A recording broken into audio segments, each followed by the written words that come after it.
Kine master को लेके problem खड़ी हो गई है बहुत ज़्यादा। अब तो काइन मास्टर जिन्होंने मतलब अपडेट कर लिया है, एंड्रॉयड 12 में चले गए हैं, उनका तो काइन मास्टर चल ही नहीं रहा।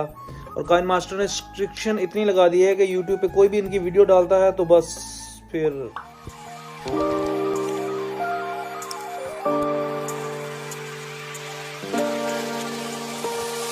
अल्लाह समझ गए ना, उसका चैनल ही उड़ा देते हैं। और मैंने ये ढूंढ लिया है, बड़ी मुश्किल से ढूंढा है, एक यूट्यूबर है भाई, उनकी मदद से मिला है।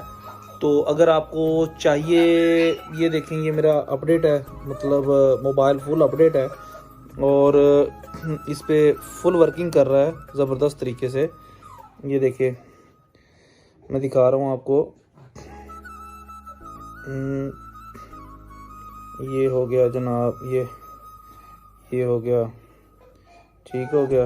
ये देखिए, तो अगर आपको ये चाहिए, डिस्क्रिप्शन बॉक्स में मैंने लिंक दे दिया अपने इंस्टाग्राम का, मेरे इंस्टाग्राम पे मुझसे रब्ता कर लें, मैं सबको सेंड कर दूंगा। बहरहाल बड़ी ज़्यादा रिस्ट्रिक्शन है तो इसलिए थोड़ा एहतियात से। बहरहाल जो भी दोस्त मेरे साथ इंस्टाग्राम पे रब्ता करेगा और मुझसे लिंक मांगेगा, मैं उसे सेंड कर दूंगा और वहाँ से डाउनलोड कर ले। कोई पासवर्ड नहीं लगा, कुछ नहीं लगा हुआ, 100% वर्किंग है। सब्सक्राइब करना मत भूलिए और इंस्टाग्राम पे फॉलो भी करेंगे और मैसेज भी करेंगे, इंशाल्लाह आपको देंगे और 100% वर्किंग है।